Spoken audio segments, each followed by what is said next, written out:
Last night's incident was an extremely serious disruption. Firstly, the safety of commuters was compromised. Secondly, the disruption affected many tens of thousands of commuters. I was following the incident closely when I was in Cambodia. And while we have heard today from SMRT as to the probable cause, the third rail, 40 meters of the stretch being damaged, and how it affected the collector shoes of 4 trains, the question I have in mind, and I know many have in mind, is what was the real cause of this? What were the deeper underlying issues? I know commuters are angry and concerned, and justifiably so, because the well-being is at risk.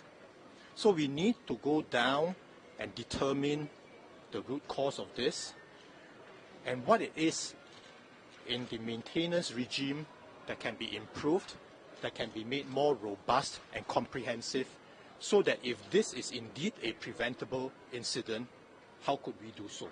So that's the first thing. The second thing is that I was disappointed with how this incident was handled. Especially for the commuters that were in the affected trains. I do not think that timely and accurate information was given to them as to what was actually happening, how long it would take for them to be rescued, and what SMRT was going to do in order to bring them to safety. For the other commuters whose travel journeys were affected, I think we can also expect an improvement in the information that is put to them so that they can plan their journeys better.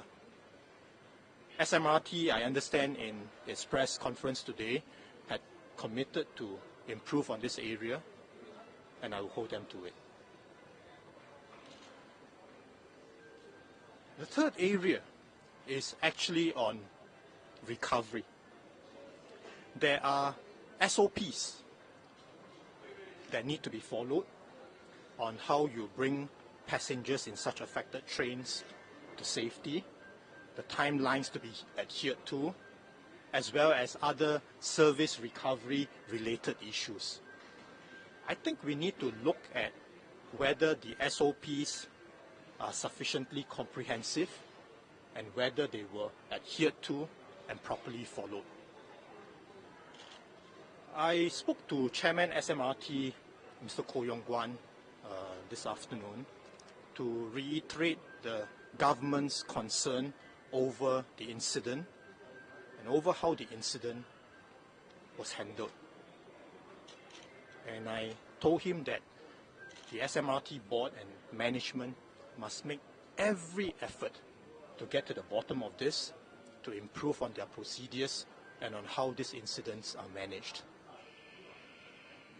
I've decided also that I would not leave this to be dealt with by SMRT alone, and hence I decided last night that I wanted to assemble a team of experts, including relevant experts that can help us from overseas, to do a thorough review of our MRT system, especially the lines that are run by the SMRT, looking at maintenance, looking at incident management, looking at communications, looking at service recovery.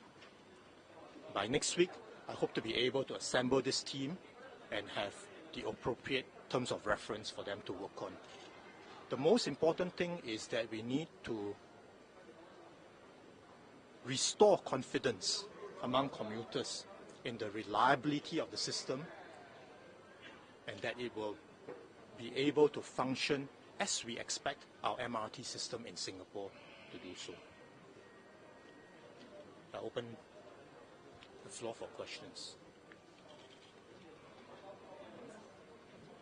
Okay, so you just mentioned that you're going to set up this committee and for maybe probably by next week and to start looking into this this issue. Will there be any expectations for like how like how long, like when will we have probably the primary results or anything can be released from the public?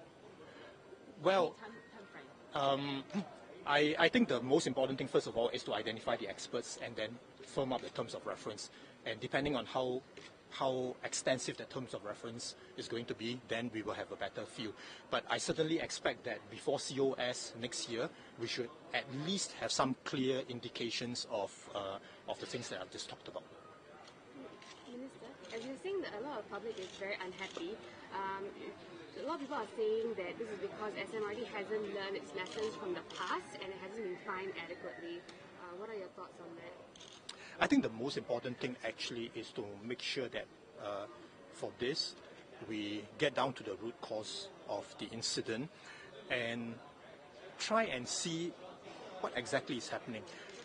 Are these a series of isolated, unrelated incidents, or is there a deeper underlying, more systemic issue or issues that we need to tackle? Okay.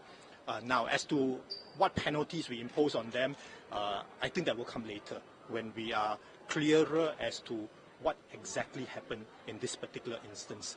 And certainly, if and when we do impose penalties on them, we will have to take into consideration what had happened in the past. Minister, how likely is it that you think Ms. Saw would have to step down given that she said it's an option already? I think the important thing for us is to hold the SMRT board and the management team responsible and to deliver on the commitments that they have expressed. That is the important thing right now. And for me, I don't see this as, a typical service lapse. This is a very, very serious disruption, and better take heed, learn the lessons, improve on the systems, and therefore I've told Mr. Koh Yong Guan when I spoke to him that I hold the board and the management team responsible for making it right. Minister, we have already had so many exercises on terrorism and everything, but I mean yesterday's situation was really a chaos. So do you think that if we have more serious attacks or anything, we will be able to handle it? Because yesterday was messy. Therefore, it is important that we look at our SOPs and whether the SOPs are comprehensive. We look at the way we conduct our exercises and see whether we can improve on how we do our exercises. You see, our exercises are perhaps very scripted. We know what the scenario is, we know what is happening from one time period to another, and therefore people are geared to respond in a certain way. But as we see in an incident like this, in a real situation, things can get very chaotic. And therefore, do people understand enough as to how to deal with chaos and how to respond in the most appropriate manner and to put priority and focus on the areas of greatest importance? And in this case, the areas of greatest importance is to make sure that the commuters, especially in the affected trains, are given the right information, accurate, timely, and brought to safety as quickly as possible. Speaking of commuters, Minister, what are your thoughts on the actions of some of them who actually damaged the window? If you are trapped in a very confined space, if the lights are out, if you don't have any idea as to whether help is coming, when help is coming, I think you will take whatever necessary action it is to get yourself out of that situation. How are you going to make sure that the cost for all these improvements and SOPs done by SMRT is not passed on to the commuters? I think there will be a time to talk about cost and related issues like this. Better right now, I think, to focus on what I consider to be really the key areas. And I think it is to do with a very severe disruption. What must we learn from it? And how can we quickly identify the causes and put in place the remedies and make sure that as far as possible we prevent something similar from happening again. You see, I think there will be malfunctions. In a very complicated system like this, mechanical systems, electrical systems, software systems, and so on. But this is a very severe disruption with potential repercussions on the lives of commuters, and therefore better to really focus on that issue at hand and resolve it as quickly as we can.